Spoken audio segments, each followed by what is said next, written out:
Hello everyone. तो कैसे हैं आप लोग? हाय हाय नितिन, हाय प्रतीक, हाय guest, and who has registered with the number 3520100. I will call you number 100. Okay. Hi Neha. No problem. तो क्या हो गया if you are from Pak? हाय सतीश, फटाफट से ज्वाइन कर लीजिए अब।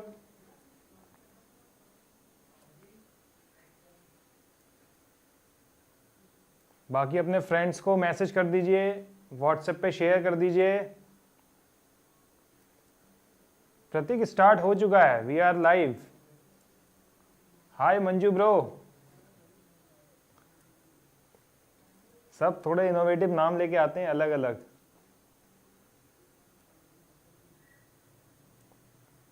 तो welcome to the third lecture of work energy and power.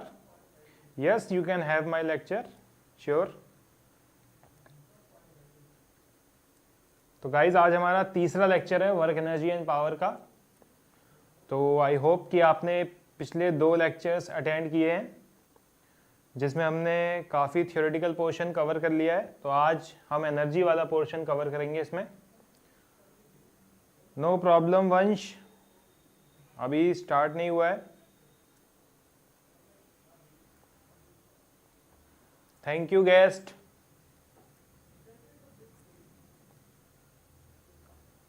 चलो एक फटाफट से क्विक रिव्यू देखते हैं अब तक हमने क्या किया है, राइट, और क्या क्या हम पढ़ चुके हैं। हाय सोनी। चलो हमने पहले वर्क के बारे में पढ़ा था सबसे फर्स्ट क्लास में, और इसको समझा था how it is related to force, displacement and the angle between the force and displacement, right. फिर हमने नेचर ऑफ वर्क डन के बारे में पढ़ा था कि nature of work done positive कब होगा, नेगेटिव कब होगा और जीरो कब होगा, राइट। तो जीरो कब होगा? जब भी डिस्प्लेसमेंट और फोर्स के बीच में एंगल 90 डिग्री होगा तो जीरो होगा, या फिर डिस्प्लेसमेंट जीरो हो सकता है तब जीरो होगा, या फिर फोर्स जीरो होगा तब वर्क डन जीरो होगा, राइट। फिर हमने work done bye a variable force पढ़ा था कि जब फोर्स वेरी करने लगेगा तो हम वर्क को कैसे कैलकुलेट करेंगे, राइट। तो उसमें एक क्वेश्चन आया था कि हमें कैसे पता लगेगा कि फोर्स कब वेरी हो रहा है, ठीक। तो हम पहले फोर्स की इक्वेशन को देखेंगे। अगर डिस्प्लेसमेंट के साथ इक्वेशन दे रखी है तो डेफिनेटली फोर्स वेरिएबल है। अगर फोर्स सिंपल एक कांस्टेंट नंबर दे रखा है लाइक 10 न्यूटन 20 न्यूटन, तो फोर्स क्या है हमारा? कांस्टेंट। हाय प्रताप, हाय वंश, हेलो। तो इसके बाद मैंने इसमें यह भी बताया कि work done by variable force या कांस्टेंट फोर्स हम ग्राफिकल मेथड से भी कर सकते हैं, राइट। तो ग्राफिकल मेथड, इसमें इंटीग्रेशन करना पड़ता है वेरिएबल फोर्स का जब वर्क डन निकालते हैं। क्यों करना पड़ता है? Because we have to calculate the area under the curve, right. And we have studied that in the mathematical tools कि एरिया अंडर द कर्व हम कैसे निकालते हैं with the help of the integration. Hi Surabhi.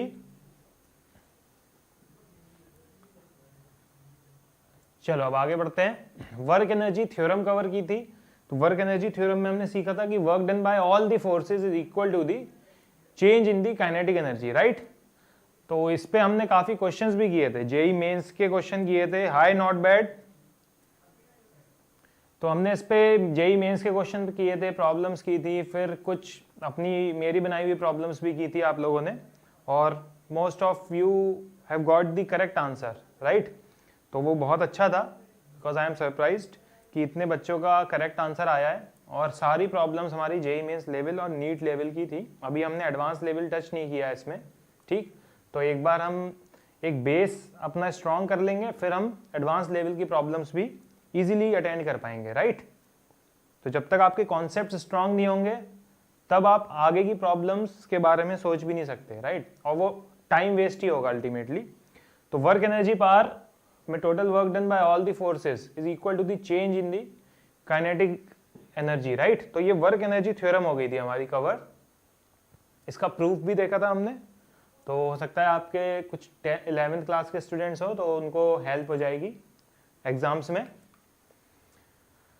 तो आज हम start करेंगे concept of potential energy, ठीक है।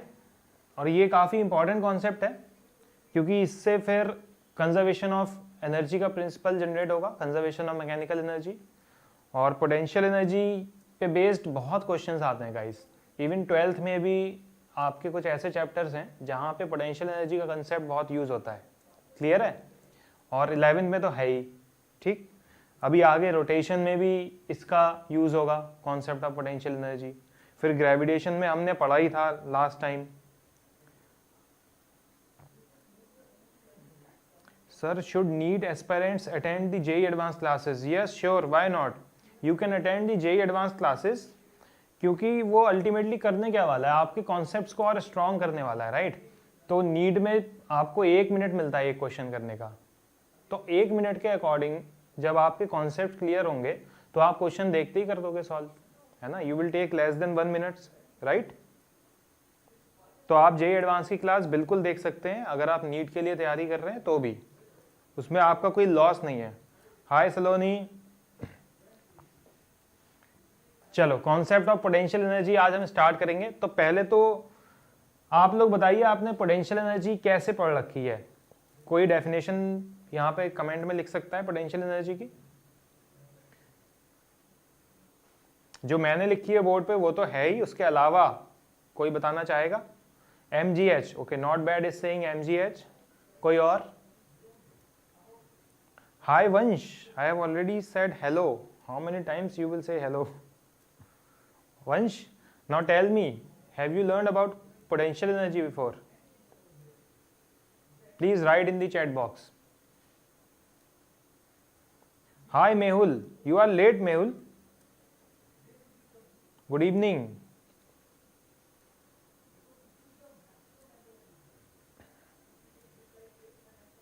Half of kinetic energy.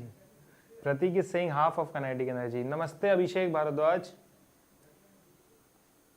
Kunal Pasi, hi sir Kunal. Hi hi Kunal, hi, how are you? काफी बच्चे लेट ज्वाइन कर रहे हैं आज, क्या हो गया? 9:30 शार्प आ जाया करो, ठीक है, क्योंकि रिवीजन भी होता है स्टार्टिंग में, तो आपको रिटेन करने में आसानी होगी, ठीक है, क्योंकि revision is the most important thing. Revision is the key to success. और आप किसी भी टॉपर्स का इंटरव्यू आप देखेंगे तो आपको यही पता लगेगा कि रिवीजन ने उनको कितना हेल्प किया है टॉपर बनने में। Sir, how we can get your assignment and notes? Soon you are going to get assignment and notes also. We are working on that, don't worry. Shreya Gupta is saying, hi Shreya, energy stored in a body due to work done और change in its position. Okay, ठीक है, श्रेया की definition भी थोड़ी बहुत ठीक है। Prateek is saying kinetic energy is 2 times of potential energy equal to total energy.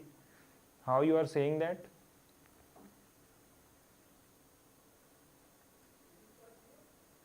Tayyab Barmal, energy stored in the body due to its position and configuration, right. ये भी एक ठीक डेफिनेशन है। चलो अब इस पर थोड़ा डिस्कस करते हैं। तो सबसे पहली बात, पोटेंशियल एनर्जी आती ही क्यों है, स्टोर ही क्यों होती है बॉडी में, ठीक है। तो सबसे पहला क्वेश्चन आना चाहिए कि हम पढ़ क्यों रहे हैं, पोटेंशियल एनर्जी स्टोर क्यों हो रही है, ठीक, और ये इतना इंपॉर्टेंट क्यों है। तो energy, when the energy possessed by a body due to its position और कॉन्फ़िगरेशन, हाँ ठीक है नितिन, ये वाली डेफिनेशन भी ठीक है। तो energy stored in a body by virtue of its position और ओरिएंटेशन, दैट इज करेक्ट। तो अब पोटेंशियल एनर्जी क्यों स्टोर होती है बॉडी में, सबसे पहला क्वेश्चन, राइट। क्योंकि जनरली क्या होता है कि आप मान लो एक ब्लॉक है, एक सरफेस पे रखा है, ठीक। चलो इसको डिस्कस करते हैं कि ये एक सरफेस है, इस सरफेस पे एक ब्लॉक रखा है मैंने, राइट। अब मैं कुछ फोर्स लगा रहा हूँ F और फ्रिक्शन है इस सरफेस पे, ठीक, म्यू दे रखा है कुछ। अगर मैं ब्लॉक को A पॉइंट से B पॉइंट पे शिफ्ट कर देता हूँ, ठीक है, by this application of capital F, तो क्या ब्लॉक में पोटेंशियल एनर्जी स्टोर होगी? Potential energy increases when we, बिल्कुल करेक्ट है मेहुल, परफेक्ट। तो बताइए यहाँ पे पोटेंशियल एनर्जी स्टोर होगी क्या बॉडी में? मैंने इस ब्लॉक को शिफ्ट किया है from A point to B point on a horizontal platform by applying some force F। Okay, Soni is saying no, right, but I am doing work against the friction, right, friction is acting, I am doing work against the friction. Why potential energy is not storing in the body? Why my work is not getting converted into potential energy? बताओ, potential energy क्यों नहीं store हो रही है इस block में? हाँ, नहीं होगी। तैयब इज से right. Hi Rumana Subramanyam, friction is not conservative force, right. Okay Mehul, friction is not conservative force, right. Friction is not conservative. तो कंजर्वेटिव फोर्स क्या है? फिर ये भी तो क्वेश्चन आएगा ना माइंड में कि कंजर्वेटिव फोर्स क्या है। Very good, friction is a non conservative force, right. Neha is also right. इस केस में पोटेंशियल एनर्जी स्टोर नहीं होती है, ठीक, क्योंकि देखो जनरली पोटेंशियल एनर्जी का कॉन्सेप्ट आता है जब फील्ड्स होती हैं, राइट। जब कंजर्वेटिव फील्ड्स प्रेजेंट होती हैं तब पोटेंशियल एनर्जी का कॉन्सेप्ट डिफाइन किया जाता है। तो बेसिकली वो डिफाइन ही हम कर रहे हैं एक स्पेशल टाइप ऑफ फोर्सेस के लिए, और हमने उन स्पेशल टाइप ऑफ फोर्सेस को क्लासिफाई कर दिया एक कैटेगरी में, and that category is conservative force, right. तो पहले तो हमको एक कंजर्वेटिव फोर्स के बारे में जानना है, ठीक। पोटेंशियल एनर्जी क्यों स्टोर होती है? क्योंकि ऑलरेडी हम कंजर्वेटिव फील्ड में फोर्स अप्लाई करके कुछ वर्क कर रहे हैं, राइट। तो हम ऑलरेडी किसी फोर्स के अगेंस्ट में वर्क कर रहे हैं, तो वो work done will get stored in the form of potential energy, ठीक है। हाँ ठीक है वंश, तो समझ आया आपको कि जब भी कंजर्वेटिव फील्ड में कोई बॉडी प्रेजेंट है और तब हम वर्क करते हैं, दैट तब जो वर्क होता है वो किस में स्टोर हो जाता है? पोटेंशियल एनर्जी में, राइट। तो that means our external work done directly goes into the potential energy, ठीक है। तो कंजर्वेटिव फोर्स को समझते हैं। अब यहाँ पे ये नॉन कंजर्वेटिव है, ये कैसे पता लगा? क्योंकि हमने कंजर्वेटिव फोर्सेस की एक पर्टिकुलर डेफिनेशन दी है और कंजर्वेटिव फोर्सेस को डिफाइन किया है। तो पहले कंजर्वेटिव फोर्सेस को देखते हैं, उसके बाद इस वाले प्रोसेस को भी समझते हैं, राइट।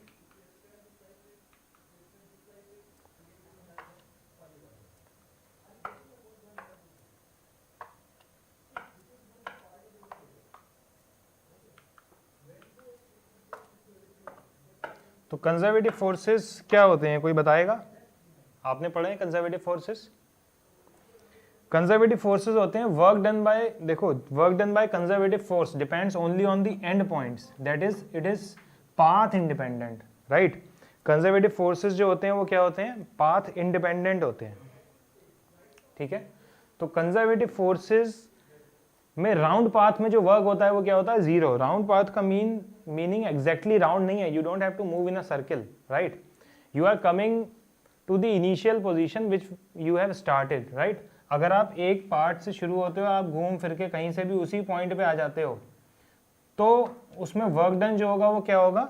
जीरो, ठीक है। तो work done by conservative force in a closed path is zero. तो ये हमने क्लासिफाई किया कि कंजर्वेटिव फोर्सेस हमारे ये होंगे, ठीक, कि work done by conservative force depends only on the initial and final position and it is path independent, right. And work done by conservative force in a closed path is zero. तो conservative forces को हमने define कर दिया। अब conservative forces जैसे कौन कौन से हैं हमारे conservative force? Sombrik is saying please explain once मोर।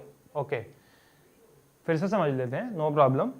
देखो कंजर्वेटिव फोर्सेस के अगेंस्ट जब हम वर्क करते हैं तब हमारा वर्क पोटेंशियल एनर्जी की फॉर्म में स्टोर होता है, ठीक। पोटेंशियल एनर्जी कहाँ स्टोर होगी? वो बॉडी में स्टोर होगी, राइट। वो कोई लोकेशन पे स्टोर नहीं होगी, वो बॉडी में ही स्टोर होगी, ठीक। पोटेंशियल होता है वो लोकेशन के लिए डिफाइन होता है, ये ग्रेविटी में हम पढ़ चुके हैं पहले, ठीक है। हाँ, स्प्रिंग फोर्स है कंजर्वेटिव फोर्स, वेरी गुड। और इलेक्ट्रोस्टैटिक फोर्स है कंजर्वेटिव फोर्स, ग्रेविटेशनल फोर्स है कंजर्वेटिव फोर्स। तो चलिए ग्रेविटेशन की टर्म्स में ही समझते हैं कंजर्वेटिव फोर्स और पोटेंशियल एनर्जी को, ठीक। चलो अब ग्रेविटेशन की टर्म्स में समझते हैं और कंसिडर करते हैं एक बॉल, ठीक।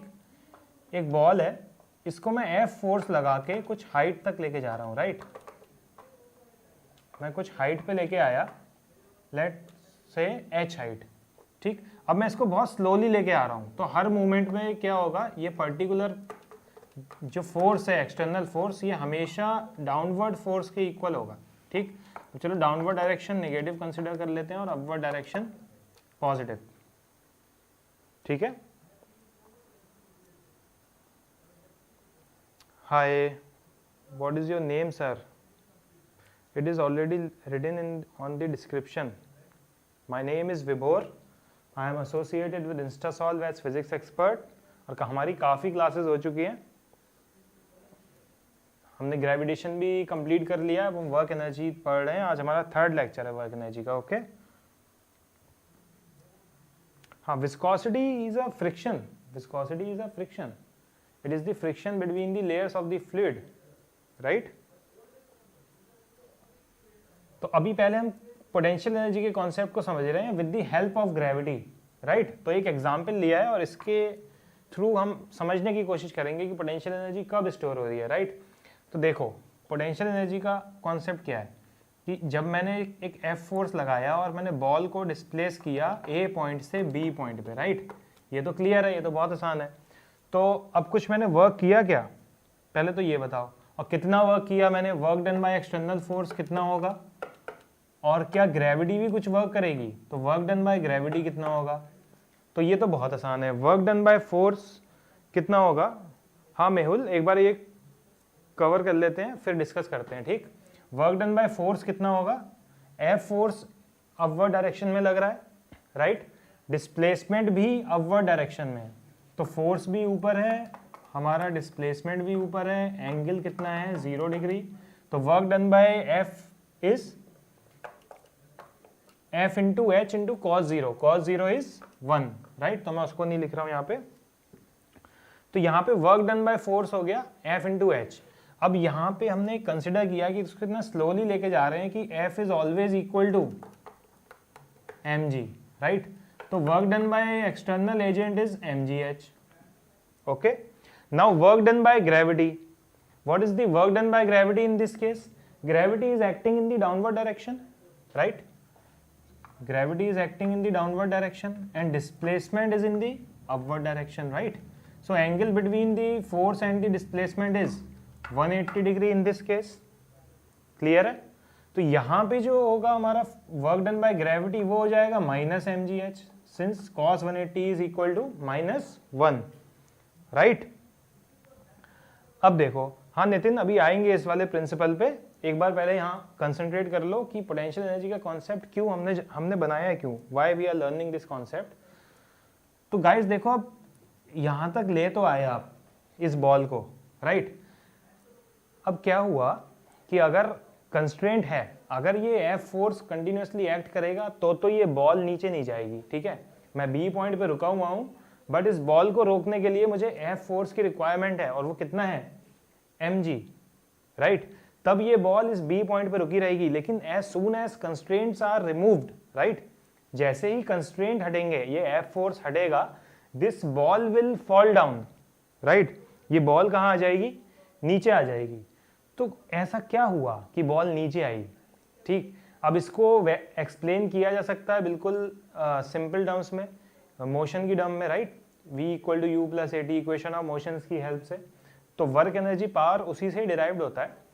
इससे काफ़ी कॉम्प्लेक्स थिंग्स आसान हो जाती हैं, ठीक है। काफ़ी कॉम्प्लेक्स क्वेश्चन होते हैं वो इजी हो जाते हैं, इसलिए हम पहली बात तो ये पढ़ रहे हैं। दूसरी बात कि अगर कोई कहे कि मैंने इसमें काम था, ठीक है, द वर्क, इसमें वर्क है, जो मैंने वर्क किया वो इसमें चला गया और फिर वर्क कन्वर्ट हो गया काइनेटिक एनर्जी में, तो ये स्टेटमेंट अपने आप में एक एब्सर्ड हो जाता है, ठीक है। तो इसीलिए हमने एक कॉन्सेप्ट डेवलप किया है कि इसमें एनर्जी स्टोर हो गई, मैंने जो वर्क किया वो वर्क एनर्जी की फॉर्म में कन्वर्ट हुआ, राइट। मैं ये नहीं बोलूंगा कि इसमें वर्क हो गया, इसमें क्या हुआ?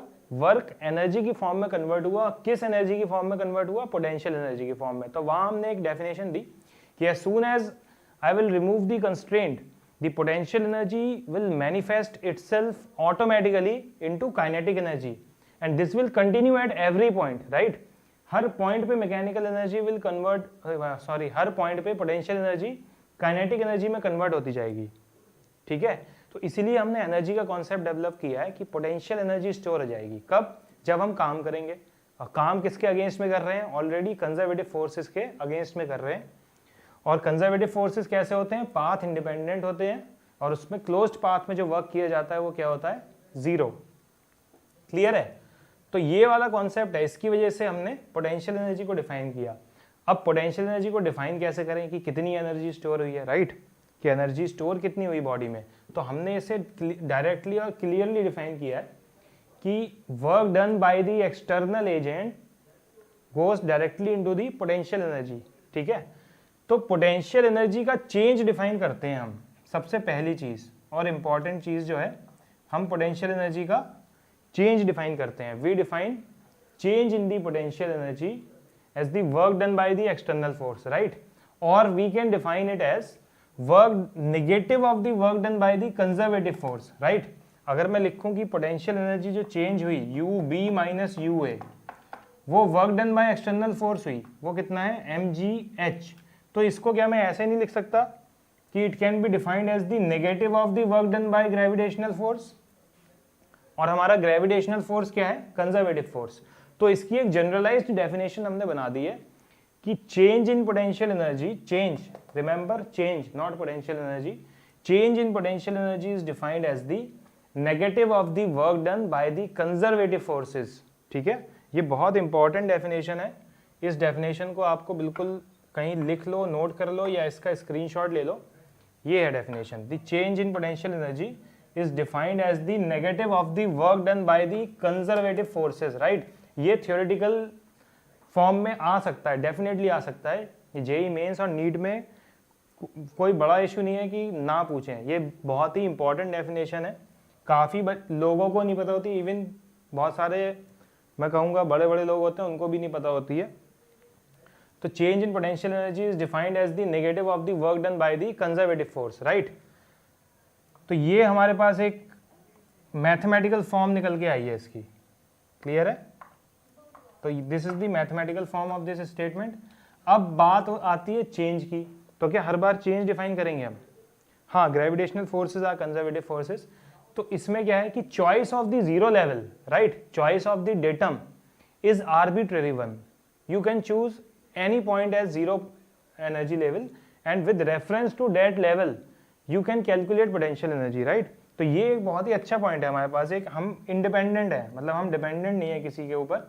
The choice of zero level potential energy is an arbitrary one, ठीक है, ये किसी पर डिपेंड नहीं करता है। जहां आपकी मर्जी वहां आप zero level potential energy proof consider कर सकते हो। अगर आप चाहते हो तो मैं इसको प्रूफ भी कर दूंगा आपके लिए कि choice of zero level potential energy is arbitrary, कि कहीं भी आप जीरो मानो आंसर पे कोई फर्क नहीं पड़ेगा, answer will B same.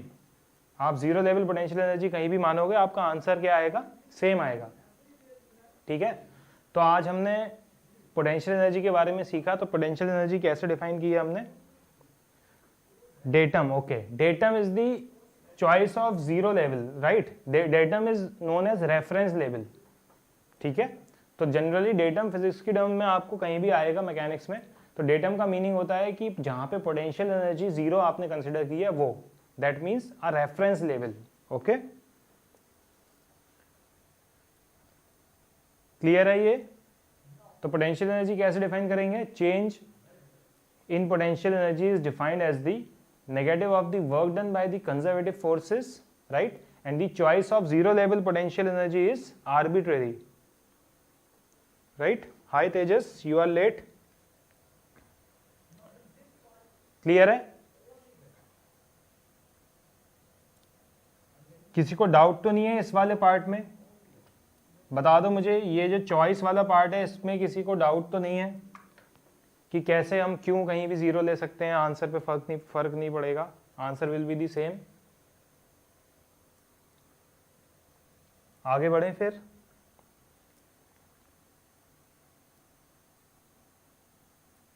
Okay, no sir, no doubt.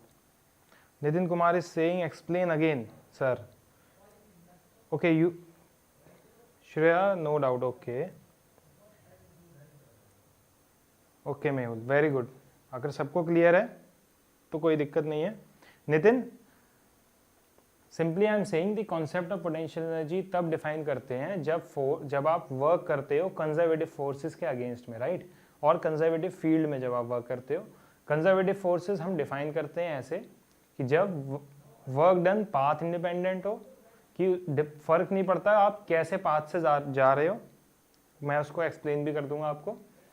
और दूसरी चीज, work done in the closed path is 0। तो जैसे ये कंडीशन आपको जहां सेटिस्फाई होगी, दैट मीन्स वो कैसा फोर्स है, कंजर्वेटिव फोर्स। अब फ्रिक्शन कंजर्वेटिव फोर्स क्यों नहीं है, क्योंकि वहां पे ये कंडीशन हमारी सेटिस्फाई नहीं होगी। ठीक, हाँ, forces whose work done in a closed path is 0। मैंने कर दिया, दोबारा एक्सप्लेन सरोज। तो आगे बढ़ते हैं, ये क्लियर रखना बिल्कुल अपने माइंड में, ठीक है, ये वाला बहुत इंपॉर्टेंट एक्सप्रेशन है।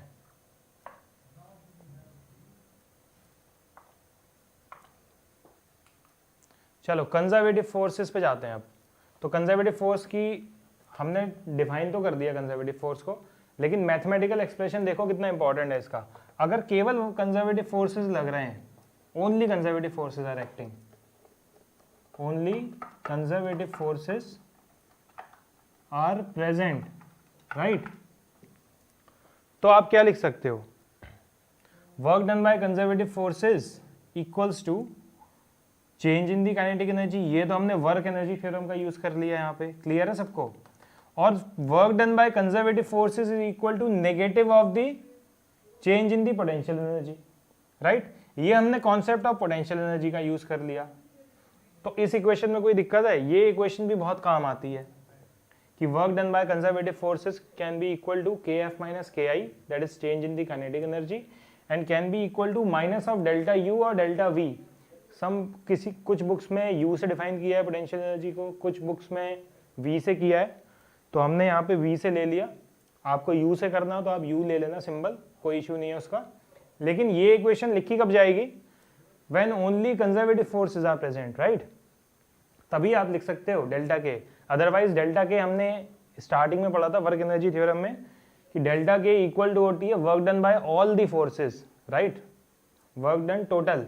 तो यहाँ पे हम कह रहे हैं कि ओनली कंजर्वेटिव फोर्सेस प्रेजेंट है, इसलिए ये लिख सकते हैं, ठीक। Otherwise you can not right it always कि डेल्टा के बराबर होगा WC, क्योंकि हो सकता है वहां पे फ्रिक्शन भी लग रहा हो, ठीक है।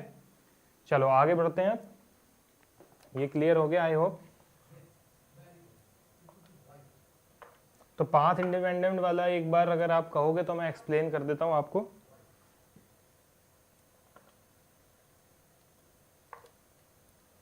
वैसे पता ही होगा काफी लोगों को। सपोज करो आप ये लेके जा रहे हो h हाइट तक बॉल, तो आपको पता है वर्क डन कितना होगा, mgh, राइट। एक कांस्टेंट फोर्स लगा के लेके जा रहे हो which is equal to mg। और एक यहाँ इंक्लाइंड प्लेन है, मैं इंक्लाइंड प्लेन पे लेके जा रहा हूँ एक m मास का ब्लॉक, एंगल थीटा है, सेम हाइट है h, but this time I am taking the block with different path, right. हमारा पाथ इस बार कुछ अलग है, s है। इस केस में भी वर्क डन क्या होगा, mgh। ओके सर, ये mgh कैसे आया, देखो ये फोर्स जो एक्सटर्नल है ये हमेशा mg के इक्वल है, हम ये कह रहे हैं, इसको स्लोली लेके जा रहे हैं हम, ठीक है। तो वर्क डन बाय फोर्स कितना होगा, force into displacement into angle between the force and displacement, right. तो यहाँ पे वर्क डन जो होगा वो क्या होगा, simple force into h into cos 0 degree. तो ये वैल्यू आ जाएगी mgh, यहाँ से आया ये mgh, ठीक है।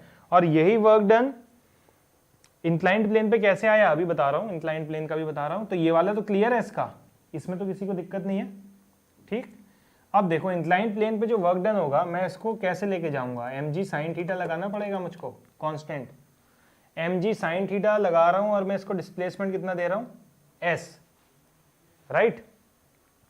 तो वर्क डन कितना होगा इस केस में, तो work done by inclined plane पे जब मैं लेके जाऊंगा तो फोर्स है mg साइन थीटा, कोई दिक्कत नहीं है, डिस्प्लेसमेंट है s, displacement is s, right. और angle between the force and the displacement is 0, तो cos 0 हमारा हो गया 1, ठीक। तो mg sine theta into S into 1, right. लेकिन अब ये mgh कैसे आया, यही तो डाउट है। देखो mgh कैसे आया, ये s के आप सिंपल लो बेस और परपेंडिकुलर, और ये हमारा हाइपोटेन्यूज हो गया s, राइट। तो साइन थीटा किसके बराबर होगा यहाँ पे बताओ, sine theta will be equal to, बोलो, perpendicular P divided by hypotenuse which is S, right. और परपेंडिकुलर हमारा कितना है H, ये देखो हमने सेम हाइट तक यहाँ पे दिखाया है कि सेम हाइट तक लेके जा रहे हैं, तो ये H बाय S हो गया। क्लियर है। अब इस साइन थीटा की वैल्यू पुट कर दो ऊपर वाली इक्वेशन में, तो आपका वर्क डन कितना आ जाएगा, mgh, क्योंकि S से S क्या हो जाएगा, कैंसिल। तो देखो ये पाथ इंडिपेंडेंट है या नहीं है, केवल ये लेवल पे डिपेंड कर रहा है कि आप इस लेवल से दूसरे लेवल तक गए, लेवल 1 से लेवल 2 तक गए हो, तो वर्क डन mgh होगा।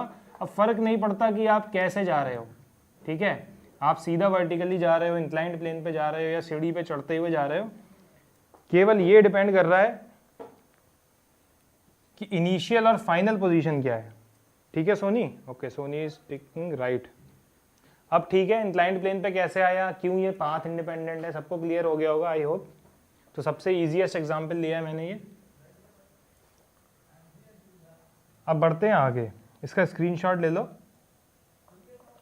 जिससे कि आप बाद में भी देख सको इसको। क्लियर है, तो मैं क्लियर करता हूं इसको यहां से। अब चलो, तो अब हमारे पास concept sir, change in potential non conservative forces. हाँ, नॉन कंजर्वेटिव फोर्सेस की वजह से पोटेंशियल एनर्जी चेंज क्यों होगी, क्योंकि जो वर्क डन होगा, हाँ क्यों नहीं होती वही बता रहा हूँ, क्योंकि जब नॉन कंजर्वेटिव फोर्स होते हैं और जब हम उनके अगेंस्ट वर्क करते हैं तो हमारा वर्क डिसिपेट हो जाता है। डिसिपेट कैसे हो जाता है, in the form of heat, in the form of sound, in the form of different energies. ठीक है, तो जो हम वर्क करते हैं वो अलग अलग फॉर्म में डिसिपेट हो जाता है। ठीक, अब मान लो जैसे आपने वर्क किया और एक ब्लॉक को आपने वर्क करके काइनेटिक एनर्जी दे दी, ठीक है, और वो काइनेटिक एनर्जी लेके एक स्मूथ सरफेस पे आगे जाता जा रहा है, उसके पास ½ mv² काइनेटिक एनर्जी है। क्लियर है।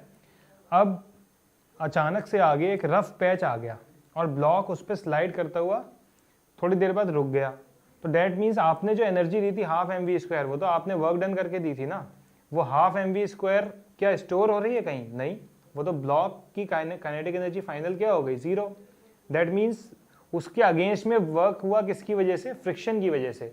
तो फ्रिक्शन की वजह से जो भी वर्क होगा वो अपीयर होगा in the form of heat, like you rub your hands and you will feel warmth between the hands, right. तो वो क्या हो रहा है, फ्रिक्शन हीट की फॉर्म में चेंज हो रहा है, या फिर साउंड आता है जब हम हैंड्स रब करते हैं, इसलिए पोटेंशियल एनर्जी की इक्वल नहीं होती है। ठीक है, अगर पोटेंशियल एनर्जी की इक्वल होती तो ब्लॉक फ्रिक्शन की वजह से रुकता और फिर वापस आ जाता आपके पास, लेकिन ऐसा तो नहीं होता है। ऐसा कब होता है, स्प्रिंग के केस में होगा कि एनर्जी कन्वर्ट हुई पोटेंशियल में, अब कोई कंस्ट्रेंट नहीं है, तो पोटेंशियल एनर्जी मैंने क्या बोला था, will manifest itself into kinetic energy, तो फिर से स्प्रिंग क्या करेगी, उसको वापस भेज देगी। तो पोटेंशियल एनर्जी जो कन्वर्ट हुई थी स्प्रिंग पोटेंशियल एनर्जी, वो फिर से किस में चेंज हो जाएगी, काइनेटिक एनर्जी में। क्लियर है।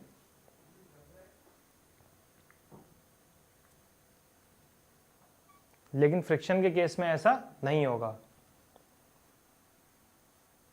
तो ये तो केवल एक इंट्यूटिवली आइडिया मैंने दिया है आपको, क्यों नहीं होता, अगर आप इसको मैथमेटिकली प्रूव करेंगे तो भी हो जाएगा, कोई इशू नहीं है उसमें। चलो आगे बढ़ते हैं, relation between force and potential energy, right. अब फोर्स और पोटेंशियल एनर्जी का क्या रिलेशन है, और पोटेंशियल एनर्जी से आप फोर्स को कैसे डिफाइन कर सकते हैं। क्लियर है। तो जैसे अभी हमारा एक केस था जो जिससे हमने पोटेंशियल एनर्जी को समझा था, राइट, ग्रेविटेशन वाला, तो उसी से मैं समझाता हूँ, उसके बाद यहाँ एक्सप्लेन करेंगे। हाँ, ये भी समझेंगे आप, टेंशन ना लो Mehul, what is the potential energy of spring, ये भी समझेंगे, ग्राफ भी बनाएंगे डिस्प्लेसमेंट के साथ एनर्जी का, सारे काम करेंगे। ठीक है, अभी बेसिक जो मैं सिखा रहा हूँ पहले इसको एक बार ग्रैब कर लो आप, तो आपके लिए बाकी चीजें आसान हो जाएंगी। हाय श्वेतांक, चलो अब देखते हैं इसको।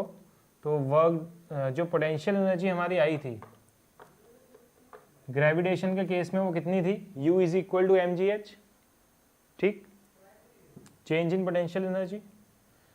अब फोर्स की डायरेक्शन थी डाउनवर्ड और मैंने फोर्स को लिया था mg, राइट। अगर मैं वेक्टर फॉर्म में लिखूंगा तो -mg आएगा।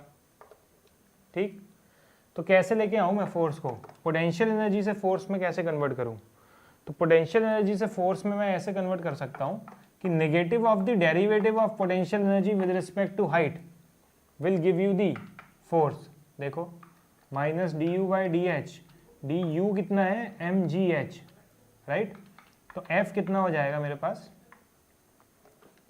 What will be the value of F, minus m g. देखो मैच करो, डायरेक्शन के साथ आंसर आया है, ठीक है। तो एक स्केलर क्वांटिटी से आप वेक्टर का आंसर निकाल ले, राइट, डायरेक्शन के साथ। तो फोर्स को हम ऐसे डिफाइन कर सकते हैं, negative of the derivative of potential energy, ठीक है। तो हमारे पास कंजर्वेटिव फोर्स की वैल्यू आएगी, ये याद रखना, एक्सटर्नल नहीं, कंजर्वेटिव फोर्स की वैल्यू आएगी, ठीक है। हाँ, we will do some questions, लेकिन पोटेंशियल एनर्जी इतना इंपॉर्टेंट कॉन्सेप्ट है, उसको समझने में एक लेक्चर लग जाता है। तो नेक्स्ट लेक्चर मैं स्पेशली क्वेश्चंस को ही डेडिकेट करूँगा, और उसमें हम अच्छे लेवल की प्रॉब्लम भी करेंगे, बेसिक लेवल की प्रॉब्लम भी करेंगे, सारी जितनी प्रॉब्लम हो सकती है उतनी कवर करने की कोशिश करेंगे, ठीक है। क्वेश्चन करेंगे, डेफिनेटली करेंगे, लेकिन एक बार आप कुछ कॉन्सेप्ट समझ लो, क्योंकि अभी पोटेंशियल एनर्जी खत्म नहीं हुआ है, अभी चल रहा है पोटेंशियल एनर्जी, ठीक है। तो ये टॉपिक समझना बहुत इंपॉर्टेंट है, ठीक है सोनी, समझ आ रहा है। चलो अब देखो फोर्स और पोटेंशियल एनर्जी का रिलेशन, वो तो मैंने सिंपल एक एग्जांपल लेके बताया था अभी, ग्रेविटेशन वाला। आप लिखोगे कैसे, इसका क्या मीनिंग है, ये जो हमने बनाया है ये है डेल ऑपरेटर, इसको क्या बोलते हैं, डेल ऑपरेटर। पार्शियल डेरिवेटिव करता है ये, ठीक, किसी भी गिवन फंक्शन का, और तीनों डायमेंशन में आपको इसका आंसर जो है मिलेगा, ठीक। तो इसको कहते हैं, ये डेल ऑपरेटर होता है। अगले लेक्चर का नोटिफिकेशन आ जाएगा, ठीक है, क्लासरूम वाले टैब में यू कैन चेक। तो डेल ऑपरेटर आ गया हमारे पास आई, जे और के कैप की फॉर्म में, क्लियर है। अब फोर्स क्या है, अब इसको पोटेंशियल एनर्जी और फोर्स को कैसे रिलेट कर सकते हैं। देखो फोर्स किसके बराबर आएगा, अभी मैंने बताया था कि negative of derivative of potential energy. तो यहाँ पे माइनस डेल ऑपरेटर यू लिखा है, तो माइनस डेल ऑपरेटर यू का मीनिंग क्या है कि अब मैं u as a function of x y and z मुझे गिवन है, ठीक। तो फोर्स मेरे पास एक्स वाई और जेड की फॉर्म में ही आएगा, जो 3D में फोर्स लग रहा होगा, क्लियर है।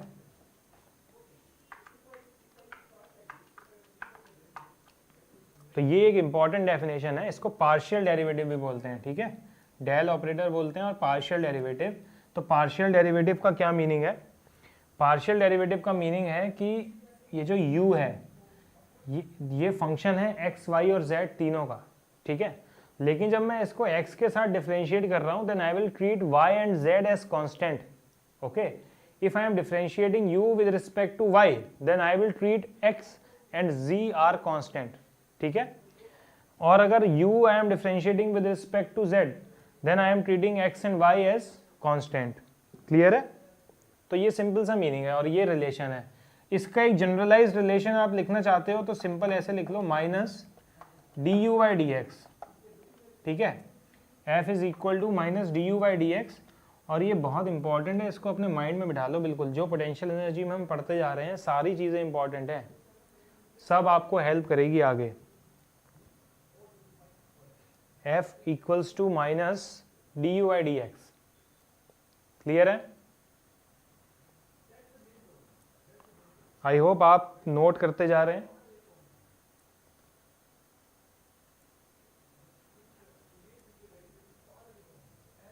चलो, relation between force and potential energy complete हो गया हमारा।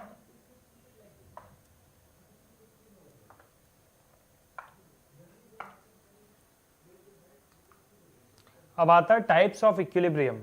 कल कोई बच्चा कह रहा था कि सर इक्विलिब्रियम समझा दीजिएगा, आप में से कोई था।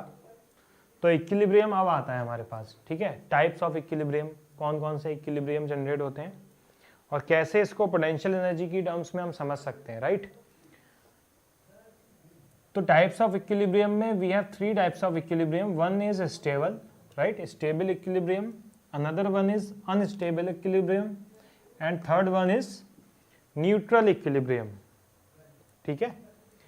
तो पहले इसको एक सिंपल डायग्राम से समझते हैं। अब वो हर जगह वैलिड नहीं है, वो केवल हम समझने के लिए बना रहे हैं यहाँ पे, ठीक है, उसको हर जगह मत लगा देना आप।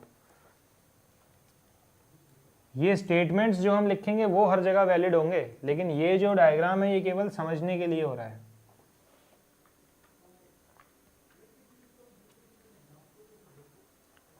ठीक है, अब देखो ये एक बाउल है, एक हेमिस्फेरिकल बाउल है, इसमें मैंने एक बॉल रख दी। ठीक, इसी हेमिस्फेरिकल बाउल को उल्टा करके मैंने यहाँ पे एक बॉल रख दिया।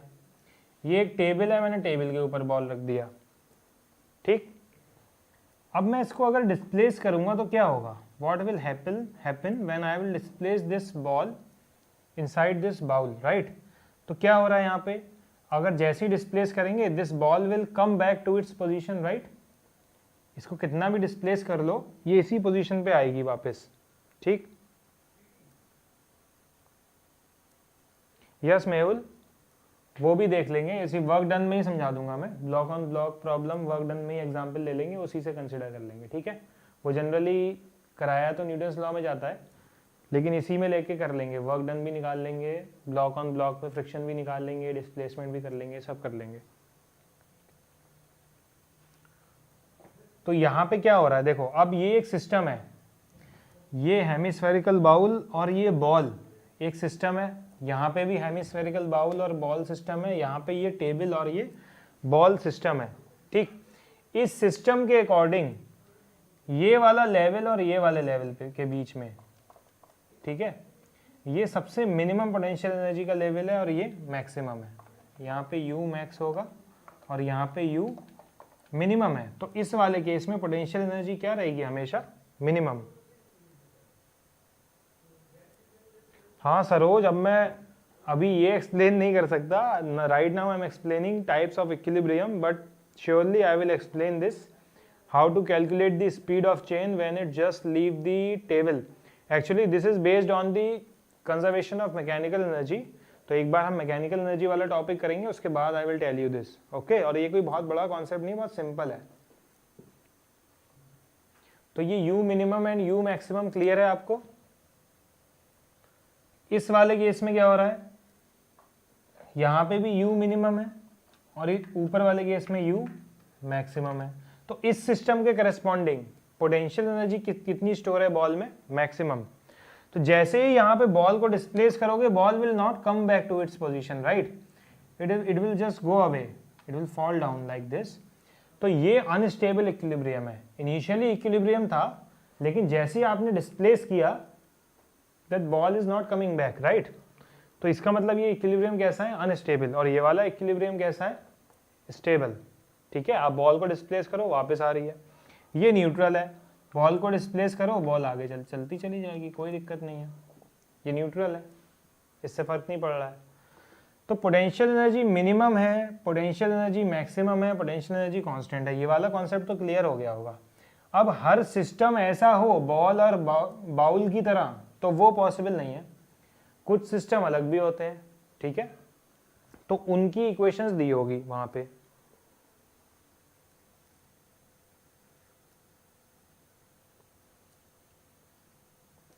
वो तो इक्विलिब्रियम ही नहीं है। ये देखो प्रतीक कह रहा है, देखो आपके लिए भी ये इंपॉर्टेंट हो सकता है काफी बच्चों के मन में डाउट हो, सर एक प्लैंक है कोई एंगल पे, राइट, कोई एंगल पे एक प्लैंक है एंड ही इज सेइंग एक बॉल बीच में वहां पे रखी है इसमें, तो वो स्टेबल है या अनस्टेबल। यहाँ तो फोर्सेस ही बैलेंस नहीं है, आप जैसी बॉल रखोगे ball will slide down, right. तो ये इक्विलिब्रियम तो है ही नहीं। इक्विलिब्रियम का मीनिंग कि वो कहीं जानी नहीं चाहिए, जब इनिशियली प्लेस्ड है, जब उसको डिस्प्लेस करोगे तब मूव करेगी, वहां पे तो डिस्प्लेसमेंट करने की जरूरत ही नहीं है, बॉल रखो ball will come down, right. So वो इक्विलिब्रियम ही नहीं है किसी भी टाइप का, ये है इक्विलिब्रियम। अब इक्विलिब्रियम कैसे है ये, क्योंकि यहाँ पे नेट फोर्स क्या है, जीरो, नेट फोर्स जीरो है, इसका मतलब du/dx जो अभी हमने पढ़ा था कि force is defined as negative of the derivative of potential energy, वो कितना है, जीरो। ठीक, यहाँ पे भी सेम कंडीशन है कि net force acting on the ball zero, यहाँ पे भी जो फोर्स है वो क्या होगा, जीरो, ठीक है। तो यहाँ पे फोर्स जीरो हो रहा है, तो क्या मीनिंग है इसका, मैक्सिमम और मिनिमम की कंडीशन जो होती है वहाँ पे ये सिंपल मैक्सिमम मिनिमम वाला कॉन्सेप्ट है आपका मैथ्स का, क्लियर है। अब डबल डेरिवेटिव लोगे तो क्या होगा, इफ अगर मैं डबल डेरिवेटिव लेता हूँ T U square by d x square, तो मिनिमम के केस में वो क्या आना चाहिए, ग्रेटर देन जीरो, राइट। तो पोटेंशियल एनर्जी मिनिमम है, अगर डबल डेरिवेटिव उसका ग्रेटर देन जीरो है तो क्या मीनिंग है उसका, कि उस पॉइंट पे पोटेंशियल एनर्जी क्या है, मिनिमम। अगर double derivative less than zero है तो पोटेंशियल एनर्जी क्या है उस पॉइंट पे, मैक्सिमम। अगर double derivative equal to zero है तो हमारा इक्विलिब्रियम कैसा है, कांस्टेंट, न्यूट्रल इक्विलिब्रियम है, right. Potential energy is constant in this case. तो इसको समझने के लिए कुछ क्वेश्चंस भी आए हैं प्रीवियस ईयर में, आपके नीट में भी आए हैं और जेई मेंस में भी आए हैं। तो नेक्स्ट क्लास में हम वो क्वेश्चंस भी करेंगे कवर, लेकिन आप इसको प्लीज़ एक बार पढ़ के आना, रिवाइज करके आना, वरना आपसे क्वेश्चन नहीं हो पाएंगे वो, ठीक है। तो ये बहुत ही सिंपल कॉन्सेप्ट है। सिंपल कॉन्सेप्ट कैसे है कि u as a function of r या फंक्शन ऑफ x दे दिया जाएगा, क्लियर है। पूछेंगे कि मिनिमम पोटेंशियल एनर्जी फाइंड करो या मैक्सिमम फाइंड करो, या फिर दे कैन आस्क कि कहाँ पे मिनिमम पोटेंशियल एनर्जी या कहाँ पे मैक्सिमम पोटेंशियल एनर्जी है, ये फाइंड करो। तो बहुत सिंपल कॉन्सेप्ट है, इसको ग्राफ की टर्म्स में भी समझेंगे कि जहाँ पे भी जीरो होगी इसका मतलब वहाँ पे क्या है, पहले तो या तो मिनिमम होगा या मैक्सिमम, देखो, या फिर न्यूट्रल, राइट। सेकंड डिफरेंशिएशन करोगे तो उससे पता लग जाएगा कि मिनिमम है या मैक्सिमम है या न्यूट्रल। तो कितना आसान है, ठीक है। कोई बात नहीं, अगर आप 9th में हो, ओके 8th में हो तो कोई बात नहीं, नहीं समझ आ रहा है तो अभी आप केवल ये कॉन्सेप्ट समझ सकते हो कि वर्क एनर्जी पावर करके कुछ होता है। तो वर्क तो होगा आपके सिलेबस में, फोर्स इनटू डिस्प्लेसमेंट। तो ये वाला पार्ट अगर नहीं समझ आ रहा है तो कोई बात नहीं, तो you are going to come in next grade in 9th 10th और 11th, तो आप समझ पाओगे ये, ठीक है। तो गाइज ये था टाइप्स ऑफ इक्विलिब्रियम के बारे में, और बहुत सिंपल कॉन्सेप्ट है। जैसे इस पे क्वेश्चन सॉल्व करेंगे तो आपको और क्लियर होगा, ठीक है। तो मैं ये टेबल रखूँगा, टेबल नहीं हटाऊँगा, कि नेक्स्ट क्लास में जब हम क्वेश्चन करेंगे तो आपको दिक्कत नहीं होगी। हाँ, ब्लादे, योर नेम इज़ ब्लादे, वर्क है ना, तो वर्क वाला पार्ट तो समझ में आया ना, वर्क वाला पार्ट समझ में आया तो बहुत अच्छी बात है, ठीक है। अब कंजर्वेशन ऑफ मैकेनिकल एनर्जी की बात कर लेते हैं। हाँ, एंजॉय कर रहा है 8th क्लास में, ये बड़ी बड़ी क्लासेस का पढ़ रहा है, बाकी बच्चों से स्मार्ट हो जाएगा ये अपनी क्लास में, लेकिन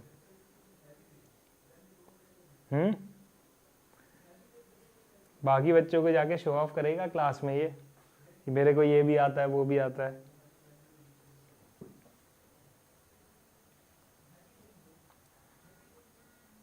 चलो नरे, नॉट बैड, देखने दो उसको, पढ़ रहा है बेचारा, उसको पढ़ने दो। चलो कंजर्वेशन ऑफ मैकेनिकल एनर्जी देखते हैं अब, कि कंजर्वेशन ऑफ मैकेनिकल एनर्जी का कॉन्सेप्ट हम कहाँ से पढ़ते हैं, ठीक है। तो हमने work done by conservative forces देखा था अभी, और वर्क एनर्जी थ्योरम हम पढ़ चुके हैं, राइट। तो मैकेनिकल एनर्जी हम किसको बोल रहे हैं, तो पहले तो ये क्लियर होना चाहिए कि व्हाट इज मैकेनिकल एनर्जी, और ये आज का लास्ट टॉपिक है। नेक्स्ट क्लास में हम क्वेश्चन करेंगे इसी पे बेस्ड, जो भी हमने आज पढ़ा है सब उसी पे बेस्ड होंगे क्वेश्चन, डोंट वरी। तो आज का लेक्चर इंपॉर्टेंट है क्योंकि इसमें काफ़ी कॉन्सेप्ट छुपे हुए हैं, और इसी थ्योरी पे बेस्ड मल्टीपल क्वेश्चन बनते हैं, ठीक है। और केवल इसी सब्जेक्ट में नहीं बनते हैं, रोटेशन में बनेंगे, ग्रेविटेशन में बनेंगे, फिर आपकी उसमें बन जाएंगे प्रॉपर्टीज़ ऑफ सॉलिड्स में, क्लियर है, फ्लूइड मैकेनिक्स में भी बन सकते हैं, और इलेक्ट्रोस्टैटिक्स में बनेंगे। तो ये इंपॉर्टेंट है आपके लिए।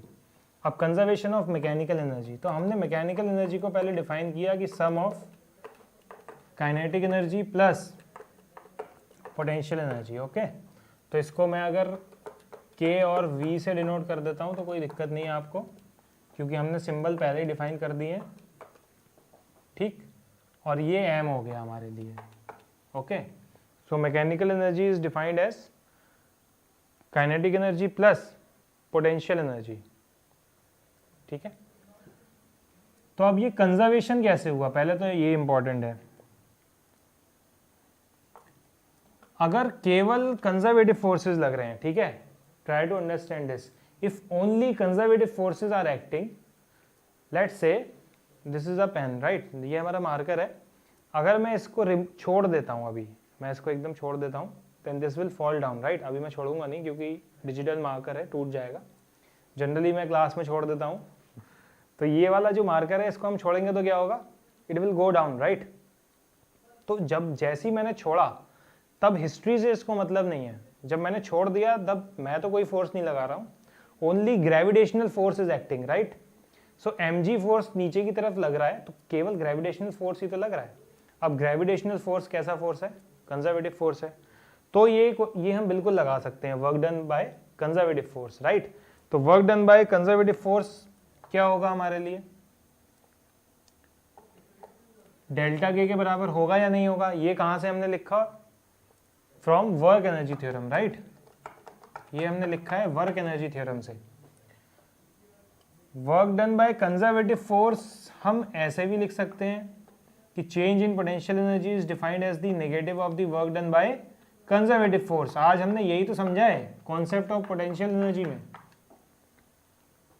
ठीक है, यही समझा है हमने कॉन्सेप्ट ऑफ पोटेंशियल एनर्जी में कि work done by conservative force is defined as the negative of the change in potential energy, और change in potential energy can be defined as the negative of the work done by conservative force. तो ये वाली equation लिख दी मैंने concept of potential energy से, और ये वाली इक्वेशन लिख दी मैंने वर्क एनर्जी थ्योरम से।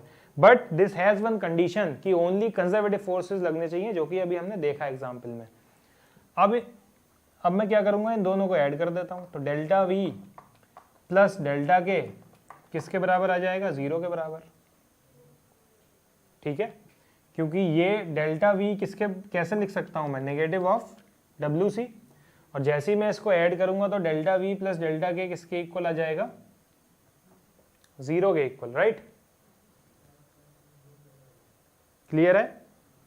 अब ये चेंज इन पोटेंशियल एनर्जी है, इसका मीनिंग है यू फाइनल या वी फाइनल लिख देते हैं, v final minus v initial plus delta K है K final minus K initial equals to 0, ठीक। अब इनिशियल वाली टर्म एक साइड कर लो, फाइनल वाली एक साइड कर लो, और देखो कि मैकेनिकल एनर्जी तो क्या है, कंजर्व है, राइट। ये कंजर्वेशन ऑफ मैकेनिकल एनर्जी है, तो मैकेनिकल एनर्जी क्या है हमारी, कंजर्व है, कि V initial plus K initial is equal to V final plus K final, कि initial mechanical energy equals to final mechanical energy, ठीक है। कितना सिंपल प्रूफ, सिंपल एक्सप्लेनेशन और सिंपल कॉन्सेप्ट है, लेकिन प्रॉब्लम्स इस पे बड़ी बड़ी बन जाती हैं अच्छे अच्छे लेवल की। तो initial mechanical energy is equal to final mechanical energy, conservation of mechanical energy, but ये तभी लगेगा जब कंजर्वेटिव फोर्सेस पिक्चर में होंगे। क्लियर है।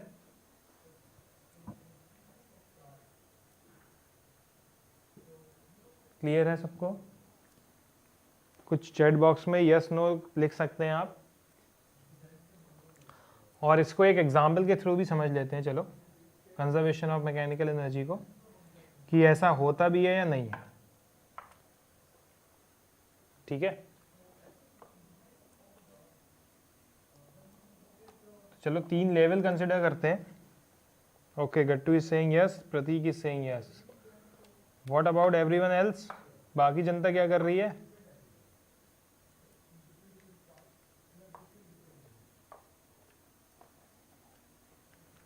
Okay, Shrey is saying clear, very good. तो फिर क्लियर हो रहा है जनता को। चलो 3 लेवल कंसिडर करते हैं, level 1, level 2 and level 3, right. अब choice of 0 level potential energy तो आर्बिट्ररी है, crystal clear. Mehul, okay, Soni आ गया। प्रतीक पाटिल कैसे हो, अच्छा ही है Pratik Patil. Surekha Patil is saying, okay.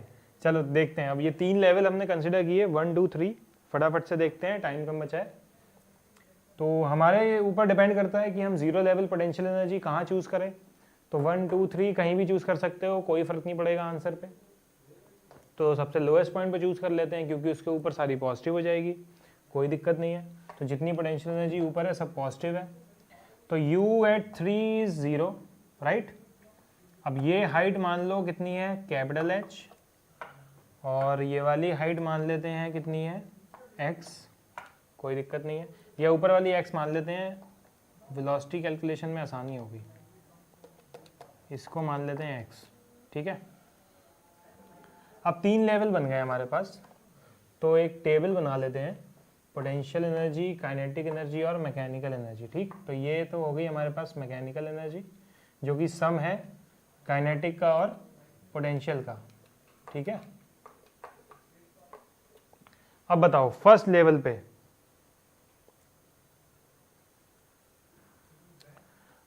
First level पे क्या है, पोटेंशियल एनर्जी कितनी है यहाँ पे, इस हाइट पे, इधर 0 है तो टॉप पे कितनी होगी, अभी अभी सीखा था हमने, mg कैपिटल H होगी। लेवल 1 की हाइट कितनी है, mg कैपिटल H। यहाँ से रिलीज कर दिया बॉल को, that means your initial velocity जो u है वो कितनी है, 0। बॉल को रिलीज किया है, क्योंकि अभी भी बोला था मैकेनिकल एनर्जी कंजर्व तब रहेगी जब कंजर्वेटिव फोर्सेस एक्ट करेंगे, ठीक है।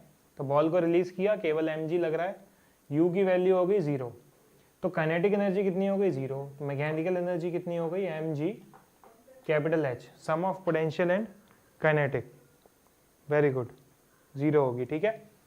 अब सेकंड पे बताओ, सेकंड लेवल पे पोटेंशियल एनर्जी कितनी होगी गाइस, कौन बताएगा। पोटेंशियल एनर्जी होगी, हाइट कितनी है, small h, which is equal to capital H minus x। तो पोटेंशियल एनर्जी कितनी हो जाएगी, mg h minus x, right. तो कैपिटल H माइनस x, ये पोटेंशियल एनर्जी हो गई, वेरी गुड। अब काइनेटिक एनर्जी कितनी होगी, तो यहाँ पे तो कुछ इसके पास वेलोसिटी होगी डेफिनेटली, और ये v2 कितनी होगी, तो v2 हम यहाँ से लिख सकते हैं, फटाफट से इक्वेशन ऑफ मोशन का यूज करेंगे, तो अंडर रूट 2gx आ जाएगी। और काइनेटिक एनर्जी होती है हाफ mv², तो हाफ से ये 2 कट जाएगा स्क्वायर करने के बाद, तो हमारे पास mgx बचेगा, ठीक है। तो काइनेटिक एनर्जी बचेगी mgx, वेरी गुड। अब इसका सम करेंगे तो फिर से क्या आएगा, mg कैपिटल H, देख रहे हो आप। और लेवल 3 पे जो काइनेटिक एनर्जी होगी वो होगी mg कैपिटल H, और पोटेंशियल एनर्जी तो यहाँ पे हमारी कितनी है, 0। तो टोटल मैकेनिकल एनर्जी कितनी है, mg कैपिटल H, क्लियर है। तो that means at every point mechanical energy is conserved. देखो आप, हर पॉइंट पे मैकेनिकल एनर्जी क्या है, कंजर्व। क्यों, क्योंकि कंजर्वेटिव फोर्सेस लग रहे हैं, पहली चीज। दूसरी चीज, हर पॉइंट पे mechanical energy is converting itself into the kinetic energy, her point पे। ऐसा नहीं है कि टॉप पे है वो कन्वर्ट हो रही है बस, हर पॉइंट पे मैकेनिकल एनर्जी, पोटेंशियल एनर्जी कम होती जा रही है और काइनेटिक एनर्जी बढ़ती जा रही है, ठीक है। तो यही कॉन्सेप्ट है कंजर्वेशन ऑफ मैकेनिकल एनर्जी का।